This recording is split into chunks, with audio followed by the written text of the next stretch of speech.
O Emile Durkheim é considerado aí o fundador da sociologia no sentido que a gente conhece, né, como uma ciência dentro da universidade, uma disciplina, né, científica dentro das universidades. Lá na França, claro, ele, né, como um francês, começou por lá e hoje, né, junto com Marx e com Weber, é considerado aí um dos fundadores da sociologia moderna. Então, é claro, por isso que é importante, em geral, estudar o Durkheim. Então, a gente dá uma retomadinha. Na aula passada eu fiz só uma introdução. Então, o Emile Durkheim é o autor que a gente vai ver. Claro, é esse senhor que está aí na foto. Imagino que vocês já tenham visto no slide. Então, um pouquinho sobre a vida dele, né? O Durkheim é um francês, viveu entre 1858 e 1917. Isso é curioso, claro, ele estudou filosofia, né? E deu aula na Sorbonne, que é a principal universidade francesa. Um detalhe, né? Mas como assim ele é professor de sociologia e está falando de filosofia, né? Porque, obviamente, não existia o curso de sociologia, então não tinha como, né, ele se formar em sociologia. A partir dele, sim, quando ele conseguiu implementar o curso de sociologia lá na França, é que aí a gente teve a possibilidade, né, de ter pessoas formadas em sociologia. Então é por isso, não estranhe, né, essa informação. É porque ainda não existia o curso, que é o que está logo aí abaixo, né, no slide, falando sobre o Durkheim e o fato de que ele fundou o primeiro curso de sociologia, como a gente entende hoje, né, como uma disciplina acadêmica na universidade. Então, ele foi responsável por isso, obviamente, por isso que ele também não tinha como ser formado em sociologia, porque o curso não existia.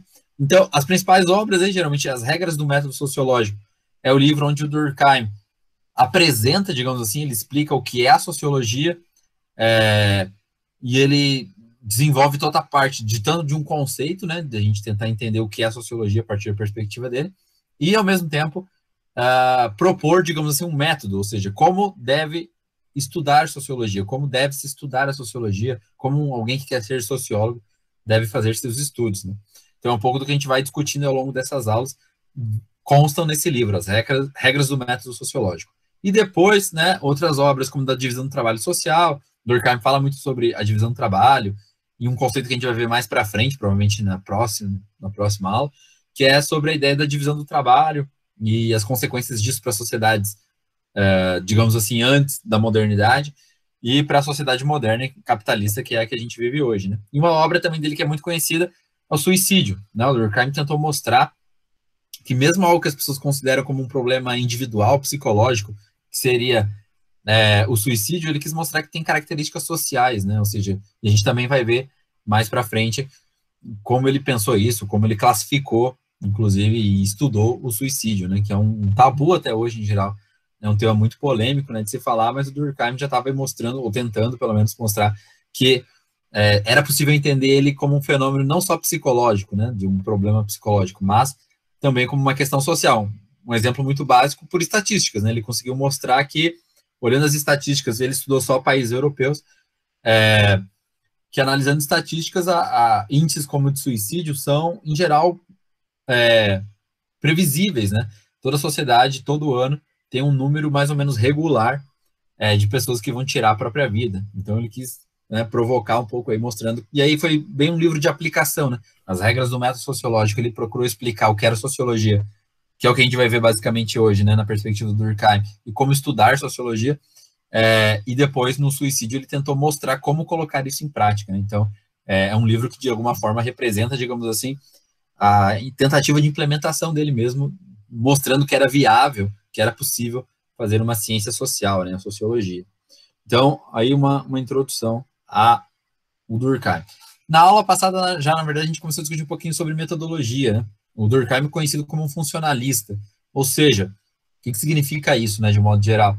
Significa imaginar que o funcionalismo, que as práticas sociais, que as instituições, a escola, a família, a igreja, o mercado de trabalho, eles têm funções na sociedade, né? Eles servem para alguma coisa. Então, quando a gente pensa qual é a função da família na sociedade, né? Muitos diriam que é reprodução da espécie, que é repassar valores morais, repassar crenças, objetivos de uma sociedade, cultura. Então, quando você pensa nisso, que a família tem uma função na sociedade, né? Quando você pensa para que serve a escola, né? Ensinar, repassar valores, conhecimentos, de diversos tipos acadêmicos, né, mais voltada à área acadêmica, científica, aos alunos, mas também, enfim, né, as escolas em geral ensinam arte, filosofia, outras coisas que vão além do próprio conhecimento científico. Né?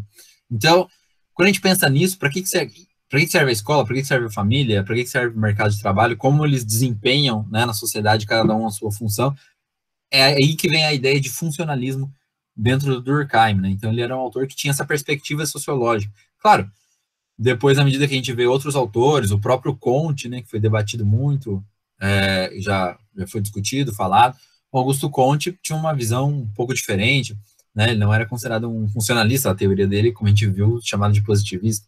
Então, depois, em relação ao Marx é diferente, em relação ao Weber também é diferente. Mas, enfim, então, isso precisa ficar claro, né? Em geral, cada sociólogo desse vai fundar, digamos assim, uma linha de pesquisas, né? Uma linha de pensamento acadêmico, científico, dentro da sociologia. O Durkheim é conhecido por ser um funcionalista, né? Ou seja, porque ele acredita que as práticas sociais, as instituições sociais, têm uma função dentro da sociedade, e o objetivo do sociólogo é descobrir qual é essa função, para que serve cada instituição, e, óbvio, perceber que elas têm uma relação, né? Ou seja, elas têm uma interdependência. Então, escola, família, igreja, mercado de trabalho estão conectados, né?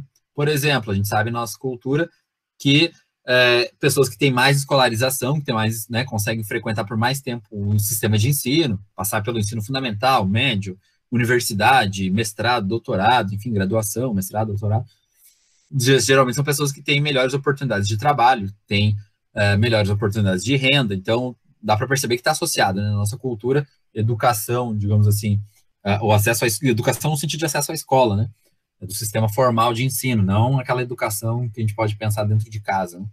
Embora, claro, também tenha relação, né? Certamente, se a escola, sei lá, ensinar algo muito diferente do que seus pais te ensinam, né, de valores morais, culturais, provavelmente eles vão estranhar, né? Então, claro que há uma conexão, há uma relação entre todas elas, né? A ideia dele também era mostrar isso. Então, tem relação entre escola, família, mercado de trabalho, essas coisas, obviamente, andam juntas, embora a gente possa, em alguns momentos, pensar elas também de uma forma mais específica, né? De como cada uma funciona.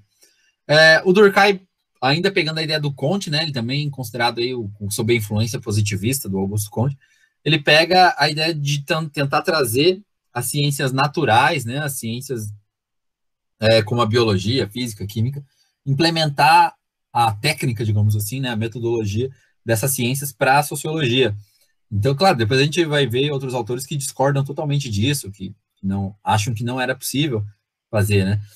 Mas o Durkheim acredita que sim. Então, quando a gente pensa nesse modelo que ele tentou implementar para a sociologia, é baseado na observação, né? Então, você vai olhar, observar algum fenômeno que acontece, né? Por exemplo, a formação das famílias, né?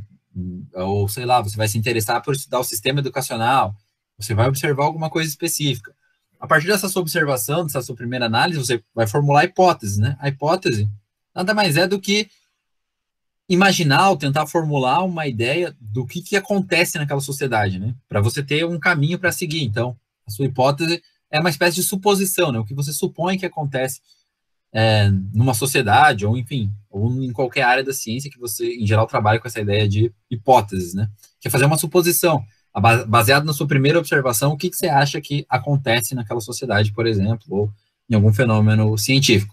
Então, quando eu imagino, sei lá, a minha hipótese, por exemplo, para essa relação que eu acabei de fazer, né? Educação e mercado de trabalho.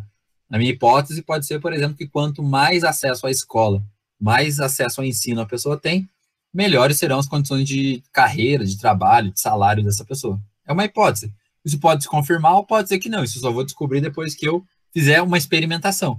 Né? Então, para o Durkheim, a ciência precisa... Você observa, formula hipóteses, cria uma experimentação. Né? No caso das ciências sociais, o Durkheim, mesmo eu falei de suicídio, é um livro que usa muita estatística. Né? Então, nas ciências sociais, hoje moderna, isso é muito usado, é basicamente fazer análises estatísticas. Então, em geral, quando a gente faz análise estatística, a gente consegue perceber que os indivíduos que conseguem ter mais acesso à educação, a mais acesso ao ensino, né, geralmente eles têm um emprego com uma renda maior, que tem salários melhores. Então, ou seja, eu já consigo fazer uma generalização, observando esses dados, que nos mostra esse tipo de situação, que indivíduos na nossa sociedade que têm mais acesso à educação, mais acesso à escola, ao sistema, né, de ensino como um todo, quanto mais longe eles vão nesse sistema, a tendência, né, é que eles ganhem mais. Claro que isso é uma generalização, tem exceções, né? Que é o clássico, né? Tem até uma frase que é popular de dizer que toda regra tem sua exceção. Claro, isso acontece, às vezes tem gente que, por algum motivo de sorte, ou enfim, às vezes alguma capacidade da pessoa, ou uma coisa muito específica, faz com que ela possa fugir disso. De repente, é uma pessoa com pouca escolaridade, mas que consegue ganhar um bom salário, um bom dinheiro a partir da sua profissão. Esporte, às vezes, isso é comum, né? No esporte, como o que depende da sua capacidade atlética, física, de repente, de se desenvolver naquele esporte, você não necessariamente vai precisar ter muitos estudos, né, para ter um bom salário no esporte. Mas isso é exceção, né? Para cada uma pessoa que consegue virar atleta bem sucedido e ganhar muito dinheiro com isso, milhares não conseguem, né? Não vão chegar a esse nível, digamos assim, de competitividade no esporte, né? Então, isso é uma exceção. Por isso que a gente está falando de generalização. Claro que existem exceções, mas isso não é muito comum. Como eu falei, atleta, né? Então, atletas, os que viram da elite mesmo do esporte, que ganham muito dinheiro com algum tipo de esporte, são poucos, né? Para cada um que consegue, a maioria, grande maioria, né, como o pessoal costuma dizer, não vai conseguir. Então, essa seria a ideia do método Durkheim, incorporar essa metodologia que já era usada nas ciências naturais, né, biologia, física, química, por exemplo, para trazer para as ciências sociais. Então, a ideia dele era bem nesse caminho, né? Então, não é à toa que o Durkheim, por exemplo, fez estudos usando muita estatística ou coisas desse tipo, que era uma maneira de conseguir seguir esses passos, tentando aí adaptar o método das ciências naturais à sociologia. E aí, claro, se você vai estudar sociologia, você precisa ter um conceito de sociedade, né? Isso é fundamental. E para o Durkheim, a sociedade, primeiro, né, sempre para ele, e aí isso tem a ver com pensar essa metodologia dele, a sociedade sempre prevalece, ou seja, a sociedade sempre se impõe sobre os indivíduos, né? Então, sei lá, por exemplo, eu moro no Brasil, então eu tenho que falar português, né? Porque a cultura, as pessoas que estão ao meu redor falam português. Então eu posso até saber falar, me comunicar em alguma outra língua. Mas não adianta nada, né? Se eu estiver morando no Brasil, eu vou ser forçado a falar português, porque as pessoas que estão ao meu redor, a minha família, meus amigos, meus colegas de trabalho, falam português, então não adianta nada, né? Ou seja, a sociedade se impõe. Eu posso, claro, é importante saber falar outra língua por outros motivos. Mas, em geral, para nossa convivência no dia a dia, para quem mora no Brasil, se impõe, né? Você é obrigado a aprender a falar português para se comunicar com a maioria das pessoas que vão fazer parte do seu dia a dia, né? Ou seja, isso vale para qualquer outra coisa, né? Em geral, não é à toa que o indivíduo a gente tem um comportamento cultural muito parecido com as pessoas que vivem com a gente, né? Então, a gente costuma seguir a mesma religião da família, a gente costuma ter mais ou menos o mesmo nível econômico, educacional, né? Então, isso não é uma simples coincidência.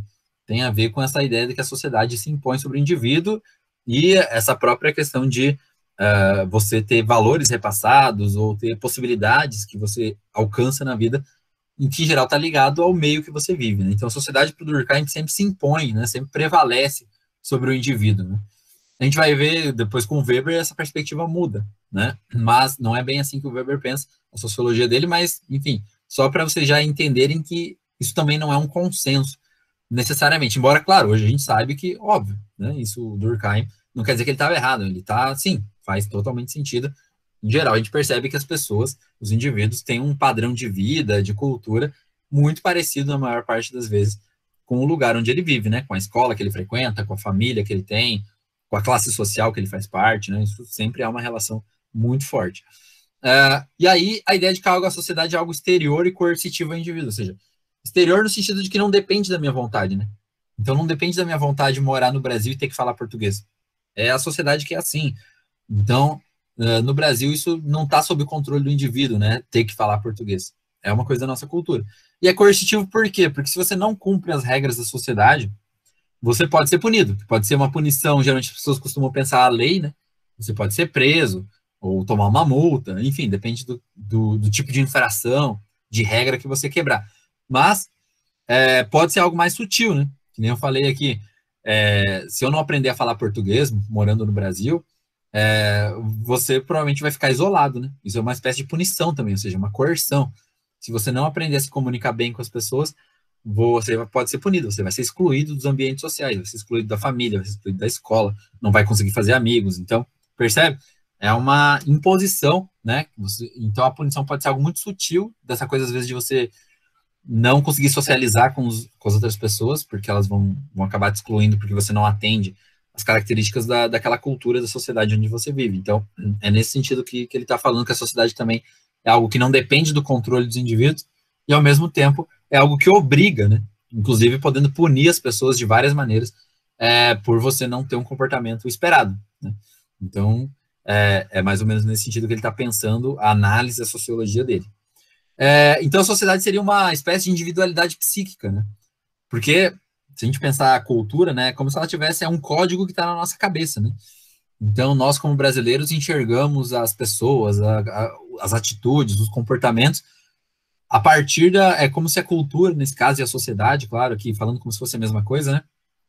Relacionando cultura e sociedade, é como se fosse uma espécie de lente, né? Eu gosto de usar essa analogia.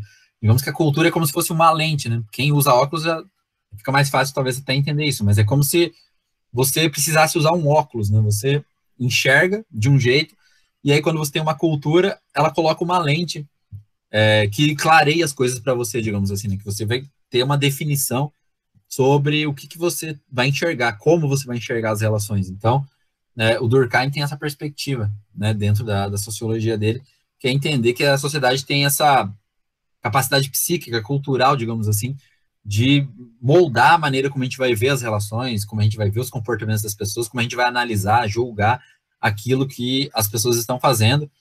E, claro, um próprio julgamento moral sobre nós também, né? Se a gente, que a ideia, por exemplo, de sentir culpa, né? Se você fizer alguma coisa considerada errada, às vezes não é nem a sociedade que precisa te punir com outras pessoas, você mesmo vai sentir culpa ou alguma coisa assim. Isso tem a ver com a sua cultura, né? De considerar o que é certo e errado e, eventualmente, até se sentir culpado, envergonhado por quebrar algum desses padrões da nossa cultura, né?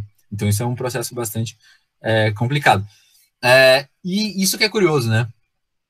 Então, para o Durkheim, a sociedade é como se formasse um corpo, né, uma consciência coletiva. E corpo, justamente, isso é de propósito, né? Ele usa essas expressões corpo, fenômeno, que é porque, como eu falei, ele incorpora essa perspectiva das ciências naturais para tentar entender as sociedades, né? Então, a ideia dele é que a gente seria uma consciência coletiva, quando a gente pensa essa cultura, esse padrão cultural, né? Nós, como brasileiros, gostamos de, sei lá, claro, generalizando, né? Vamos pegar aqui só para tentar deixar isso o mais claro possível, de como é que o Durkheim estava pensando nesse processo todo.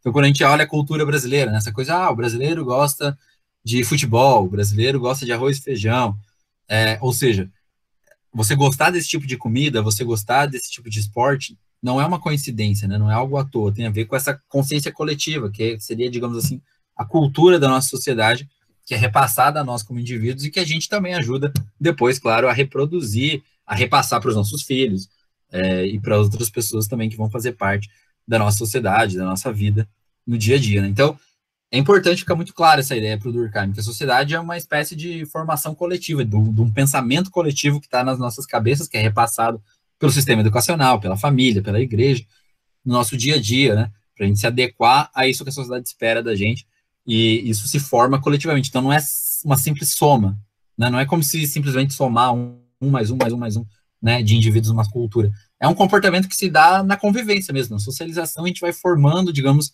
esses acordos sociais de como a gente deve viver, ou como a sociedade vai esperar que cada indivíduo, cada pessoa vá se comportar dentro dessa consciência coletiva, né, dentro dessa, que a gente poderia traduzir aqui, da cultura que a gente vive na nossa sociedade. Claro, e aí cada um com a sua cultura.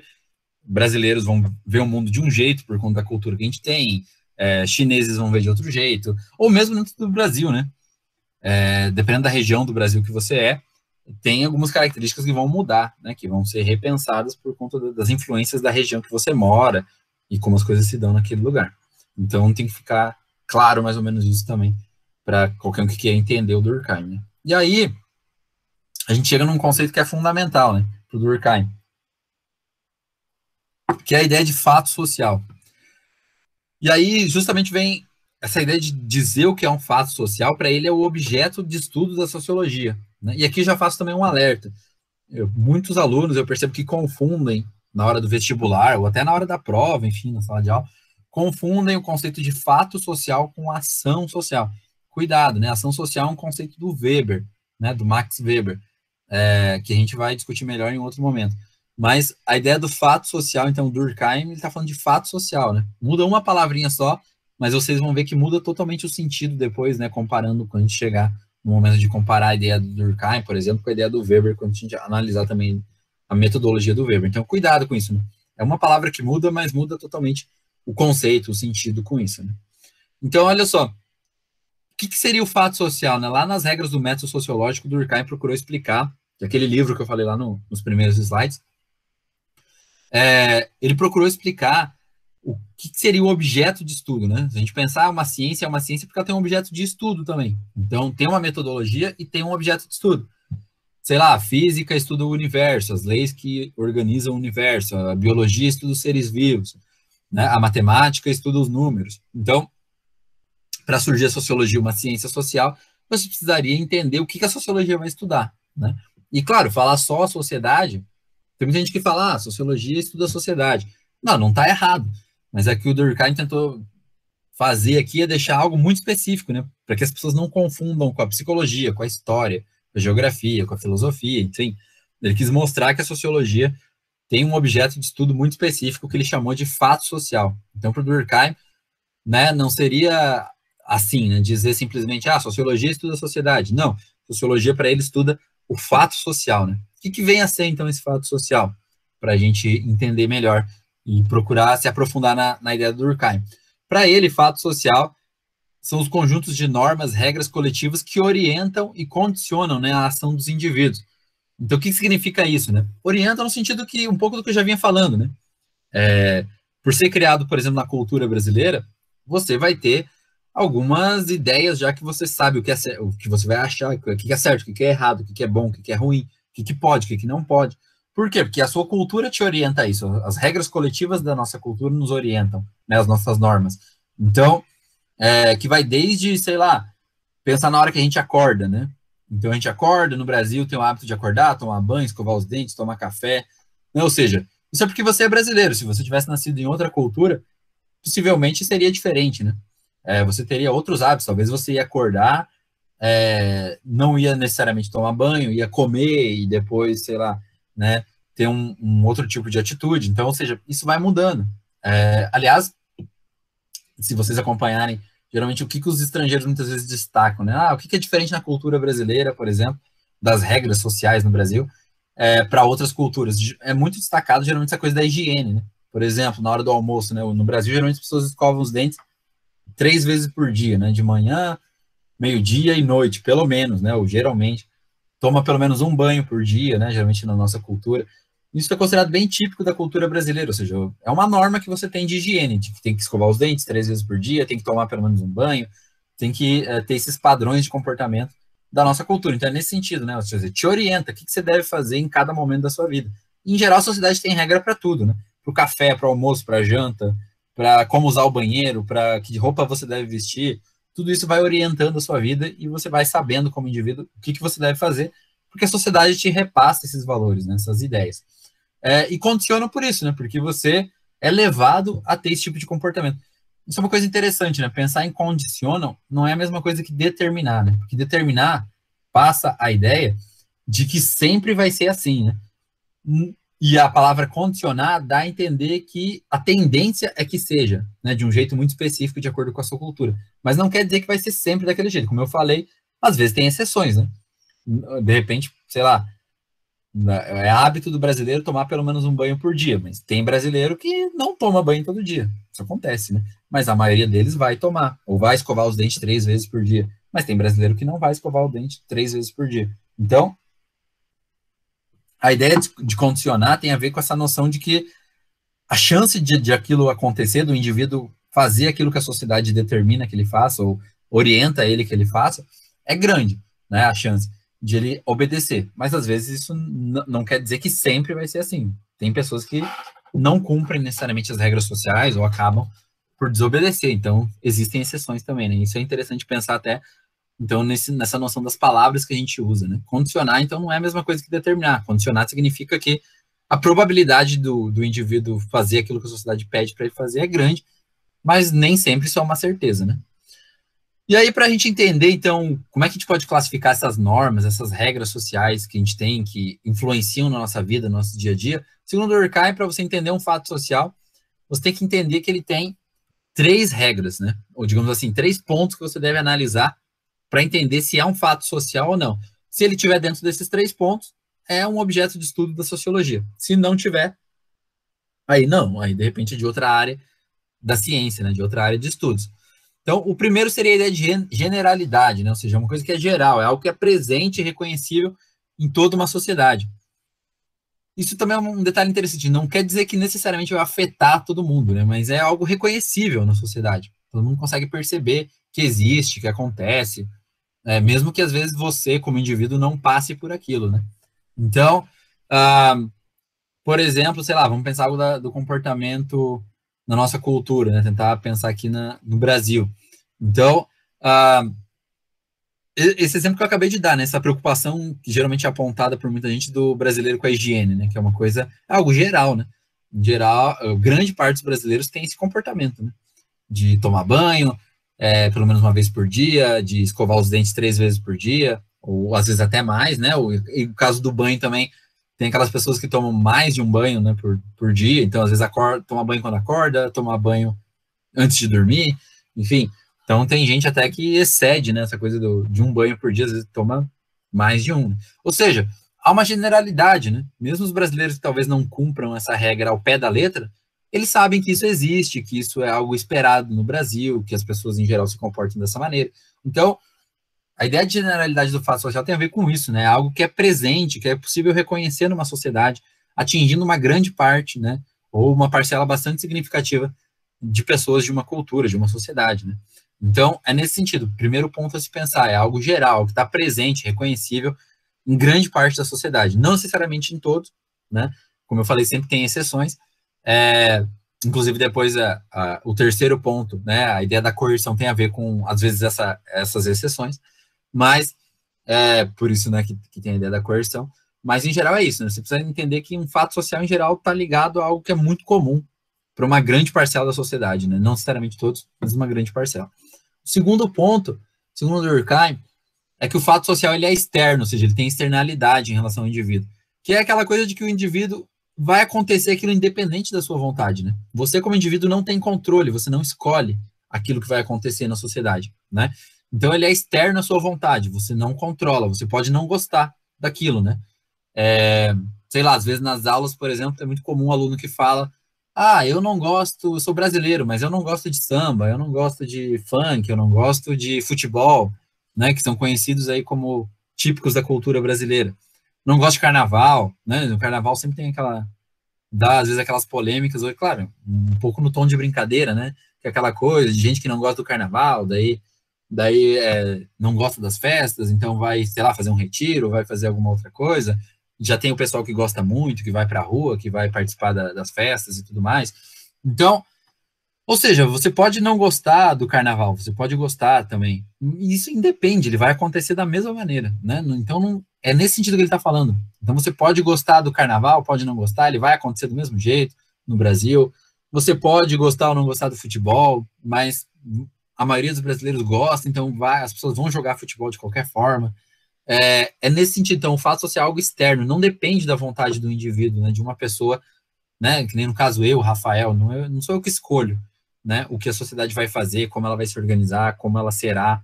Então, é nesse sentido que ele está falando de externalidade, algo que não depende da vontade de uma pessoa escolher aquilo, né, ou controlar aquilo. E o fato vai acontecer independente da sua vontade, né? Então, esses hábitos, as festas típicas é um bom exemplo, né? O carnaval, o Natal, o Ano Novo, essas coisas acontecem, independente da vontade, se você gosta ou não gosta desses acontecimentos da nossa cultura. E o terceiro elemento tem a ver justamente com a ideia de coerção, então, ou seja, que é uma força punitiva àqueles que não cumprem as normas, né? Então, como eu falei lá na ideia de generalidade, nem todo mundo cumpre aquilo que é uma regra social, uma norma, né? Por mais que a pessoa saiba que ela exista, nem todo mundo vai obedecer, nem todo mundo vai cumprir. E nesse caso, geralmente a sociedade usa para obrigar o indivíduo, ou a maioria deles, né, a cumprir, a ideia de coerção, ou seja, de punir as pessoas que fogem da regra. Então, por exemplo, você cometeu um crime, né? Então, tem uma lei que determina, né, ou um conjunto de leis no nosso país, que determina o que você pode e o que você não pode fazer, né? Agora, com a pandemia, tem muito isso, né? Tem cidade que está aplicando multa para quem desobedece a quarentena, para quem acaba fazendo festa dentro de casa, para quem acaba provocando uma aglomeração. Então, ou seja, isso é uma forma de punir, né? Evitar que as pessoas quebrem a quarentena, por exemplo. Isso é uma coerção, então você pode pagar uma multa, você pode ser preso.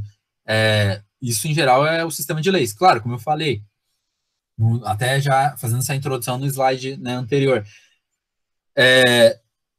isso não significa, essa ideia de coerção e tal, que vai ser sempre uma coisa que está na lei, né? Às vezes é só uma regra social. Por exemplo, uma coisa que às vezes acontece em ambientes coletivos, fofoca, né? De repente você vai lá e faz uma fofoca de alguém, a pessoa não gostou do que você falou dela. Ela vai te excluir, né? Provavelmente ela não vai mais falar com você, ou ela vai brigar com você. Então isso é uma forma de coerção, uma coisa, claro, que tem a ver com o dia a dia, isso não vai virar um processo, não vai virar uma coisa na lei, né? Então, às vezes, também tem que tomar cuidado. Quando ele está falando de coerção, não está falando só da lei, não está falando de ser preso, não está falando de tomar uma multa do governo. Ele está falando também dessas coisas sociais, né? No dia a dia, as pessoas pararem de falar com você por algum motivo, as pessoas te excluírem, te evitarem em alguns lugares. Ou, sei lá, pense, né, a mãe, né? Quando você é criança ou adolescente ali ainda, a sua mãe te manda fazer um monte de coisa, né? Vai lavar a louça, vai arrumar seu quarto, vai fazer alguma outra atividade. Se você não obedecer, provavelmente ela vai te punir, né? Ou ela vai te colocar de castigo. Aqui no Brasil ainda é muito comum o castigo corporal, então às vezes o pai e a mãe dá uma chinelada, puxa a orelha, faz alguma coisa assim. Então, isso é uma forma de coerção, ou seja, ela está te mostrando que tem uma regra que você deve obedecer aos seus pais, e se você não obedecer, vai ter uma punição, ou seja, vai ter uma coerção. É nesse sentido que o Durkheim diz que a sociedade também vai funcionar, né? Então, se você não obedecer às regras sociais, você vai ter o risco de sofrer uma coerção, uma punição. Você é levado a ter que obedecer para não sofrer nenhuma punição. E, enfim, existem punições mais suaves, digamos assim, né? Que às vezes essa coisa, fulano não fala mais com você. Até coisas muito sérias, né? Sei lá, tem países, por exemplo, que tem pena de morte, né? Que seria talvez pensar o máximo de uma punição social, né? Você tirar da sua vida, né? Ser executado, isso é uma punição mais pesada. Então, também tem vários níveis, digamos assim, que a gente poderia pensar essa coerção. Então, se você olha lá um acontecimento na sociedade e ele tem essas três características, ele é geral, ele é externo aos indivíduos, ele é coercitivo, então significa, segundo Durkheim, que você está diante de um fato social, né? Então, seria para pensar isso. Para tentar fechar essa parte, né, da aula, da explicação sobre o Durkheim, a sociologia dele, eu peguei dois exemplos aí para a gente pensar, então, de fatos sociais, né? Um seria educação, então tem ali a imagem de uma sala de aula, duas crianças, um professor, e um ambiente de trabalho, ali num escritório e tal, o pessoal reunido ao redor de um computador, discutindo ali relações de trabalho. Então, por que é fato social, né? Por que para o Durkheim a sociologia deve estudar as relações de educação, de ensino? Por que a sociologia deve estudar as relações de trabalho? Porque, segundo ele, seriam fatos sociais, né? Elas se enquadram nessas três características. A educação, ela é algo geral, né? No Brasil, claro, infelizmente a gente tem ainda muita criança que às vezes não tem acesso à escola, seja porque de repente tem que trabalhar, ajudar a família desde cedo, né, a sustentar, a manter a casa, enfim, as necessidades básicas, mas em geral é uma coisa que é colocado como regra social na nossa cultura. As crianças têm que ir para a escola, precisam aprender a ler, escrever, precisam, enfim, ter uma socialização, uma convivência dentro do sistema educacional, das escolas mesmo, inclusive no Brasil, geralmente não é permitido que, sei lá, o pai e a mãe, por exemplo, não quero mandar meu filho para a escola, quero ensinar ele em casa. Geralmente isso é proibido, né? Não é uma coisa, tem casos de exceção e tal, mas em geral não é uma coisa permitida, né? A ideia de que no Brasil a criança, o pai e a mãe tem que mandar para a escola, e desde, enfim, né, lá a pré-escola começa, o primário, até terminar pelo menos o ensino médio, né? Geralmente é colocado, ou no caso a idade, né? Depois que você completa 18 anos, aí você já pode escolher se você quer continuar ou não estudando. Mas, em geral, enquanto você é criança, adolescente, a sociedade impõe mesmo, né? Através da família, através das leis, inclusive, você deve, então, é um fato geral. Embora a gente, claro, tenha crianças ou jovens que acabam abandonando a escola ou nem entrando na escola em alguns casos, Mas, em geral, na sociedade brasileira, você precisa ir para a escola, né? Precisa ter acesso à educação. É, ele é externo, não depende da minha vontade. Você pode não gostar de vir para a escola. Então, por você ficava sempre em casa, jogando videogame, sei lá, fazendo alguma outra coisa. Mas não, né? Você é obrigado a ir para a escola. Então, não depende da sua vontade nesse sentido, é algo que se impõe. Você pode não gostar, mas você vai ter que ir. Seu pai e sua mãe vão te mandar para a escola. Tem até aquela coisa, né, às vezes, falar, se o aluno falta, muitas aulas seguidas é avisado o conselho para ir atrás dessa criança, ver o que está acontecendo e fazer ela retornar para a escola, né? Então, é uma rede aí de toda a sociedade te levando a ir para a escola independente da sua vontade. Isso vai ter que acontecer, né? E o terceiro ponto é que é coercitivo, né? E isso, às vezes, assim, às vezes acontece de, sei lá, às vezes até a pessoa é adolescente, abandona a escola. Muitas vezes ela vai sentir falta quando? Quando ela for para o mercado de trabalho, né? Então vão exigir da pessoa, você tem que ter no mínimo ensino médio. E aí a pessoa chega lá e ela não tem, né? Então a sociedade vai excluir ela do mercado de trabalho. Olha, se você não terminou o ensino médio, não vai ser contratado pela empresa. Então, ou seja, a educação nesse caso passa a ser até uma coerção, né? Você não conseguir terminar a escola, não ter um diploma de conclusão da escola, ou depois de uma universidade, ou coisa do tipo, a sociedade pode te punir dessa forma, né? Não dando a você vagas de emprego ou negando melhores oportunidades de trabalho por conta dessa falta desse ensino, né? Do acesso à escola e da formação escolar. Então, olha só, a educação se enquadra, né? Ela é geral, ela é exterior e ela é coercitiva, né? Dentro da nossa cultura. E, por outro lado, o mercado de trabalho, para a gente tentar fechar. O mercado de trabalho também é geral, né? Todo mundo, em algum momento da vida, vai ter que trabalhar. Alguns começam mais cedo, bem mais cedo, né? Como eu falei, inclusive, tem crianças que acabam abandonando a escola porque precisam ajudar muito cedo a sustentar a família, a pagar as contas de casa. Então, é um fato geral, enfim, mesmo que você vá pouco na escola ou vá muito na escola, pensando então, desde a pessoa que às vezes, né, tem pouco acesso, vai poucos anos, até a pessoa que vai, sei lá, o grau máximo que alguém pode atingir de escolaridade na nossa cultura, que é, sei lá, fazer um doutorado em alguma área de estudos. Então, essas pessoas, né, o trabalho está relacionado à própria educação, como eu já estava falando, e o trabalho está relacionado a algum momento da sua vida, né? Por mais que você estude muito, ou evite começar a trabalhar, ou tenha a oportunidade de poder trabalhar mais tarde, em algum momento da sua vida você vai ter que trabalhar. Mesmo a pessoa mais milionária do mundo, em algum momento ela vai ter que fazer alguma coisa da vida, né? Vai ter que trabalhar com alguma coisa, enfim, fazer alguma atividade considerada trabalho, né? É muito, muito raro alguém que vai conseguir viver na nossa cultura, ou qualquer sociedade, sem precisar trabalhar em alguma coisa, em algum momento da vida, né? Tanto é que isso até às vezes é curioso, assim, eu lembro quando eu já era adolescente, assim, às vezes as pessoas perguntavam, mas você só estuda, né? Tipo, por que você já tem certa idade, por que você ainda não começou a trabalhar? Tem até essa pressão social muito forte, né? Então é algo geral, né? Em geral, todo mundo vai ter que fazer isso em algum momento da vida, mesmo que você seja até uma pessoa muito rica. Vão te cobrar para você trabalhar, né? Em alguma coisa, enfim, seja lá o que for.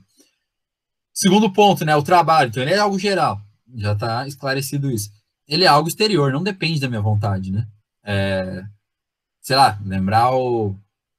Você vai precisar sobreviver. Uma hora seus pais não estarão mais vivos, né? Você vai precisar de alguém, você vai precisar se sustentar, né? Você vai precisar ter dinheiro para pagar suas contas, sobreviver de alguma maneira. Então, é algo que não depende da sua vontade. Em algum momento, você pode até adiar isso, o máximo que você conseguir, se você não, enfim, não quer começar a trabalhar, mas em algum momento da sua vida isso vai acontecer, né? Então, é algo que não depende da sua vontade. Em algum momento você vai ter que trabalhar, né? Por mais que você tente adiar isso até onde puder. E aí, claro, como eu já até acabei falando, né? O trabalho é coercitivo, né? No sentido de que já começa a ter uma pressão social quando você vai crescendo, virando adulto. As pessoas já começam a te perguntar, né? Poxa, mas e aí, quando é que você vai começar a trabalhar, ganhar um dinheiro, pagar suas contas, né? Então, há umas ano, não, acho que não foi ano passado, mas há uns 2 anos atrás, eu acho, uma coisa assim. Não sei se vocês chegaram a ver, saiu até uma reportagem de dois pais, né? Um pai e uma mãe, que estavam até processando o filho para tirar ele de casa, né? Porque ele não arrumava trabalho e não saía de casa de uma vez. Então, que virou uma notícia, né? Foi nos Estados Unidos, virou uma notícia que circulou aí o mundo. Ou seja, até seus pais uma hora vão querer que você arrume um emprego e pague suas contas e, enfim, vá viver sua vida, né? Ou seja, há uma pressão social que vai desde a família, Ou até a gente vive numa sociedade de consumo, né? De repente tem coisas que se você quiser comprar são muito caras, então de repente seu pai e sua mãe vão dizer que você tem que se virar, você tem que pagar aquilo, né, que você quer, sei lá, de repente um produto de marca ou alguma coisa assim. Então, ou às vezes você mesmo vai sentir essa vontade, né, de ter seu próprio dinheiro e comprar suas coisas. Então, olha só, o trabalho é algo que tem essa coerção, né? Você é levado a ter que trabalhar para consumir, para ter sua independência, para, enfim, levar a sua vida de uma forma, né, digamos assim, inserido na vida adulta. Então, eu trouxe esses dois exemplos para tentar fechar, né, ficar mais claro para vocês, para não ficar só no conceito, né, só na abstração, para tentar trazer e deixar isso mais evidente. Então, trabalho, educação, foi o que eu citei aqui, mas a gente poderia pensar outras coisas, né, como fatos sociais que se enquadram essas três características, até a proposição aí, para vocês tentarem imaginar, pensar em coisas que vocês consideram fato social, né? Como vocês poderiam pensar isso e tentar aplicar. Isso é importante, né? Se você pensa, não, entendi isso aí, mas você consegue aplicar? Você consegue, quando você tem que dar um exemplo, você está conseguindo pensar num exemplo que não seja os exemplos que eu dei, né? Que não seja educação, que não seja trabalho. Você consegue fazer isso? Se você consegue, provavelmente é sinal de que você entendeu. Agora, se você não está conseguindo, provavelmente é sinal que você não entendeu. Então, isso é até uma proposta de exercício, né? Procure refletir sobre isso. Tá, o Durkheim está fato social. Entendi o que é fato social? Deixa eu pensar aqui, né? Deixa eu ver se eu consigo entender um exemplo e tente explicar para você mesmo. Pode ser uma técnica aí para ver se você de fato entendeu. Então, para a aula de hoje é mais ou menos isso, né? Entender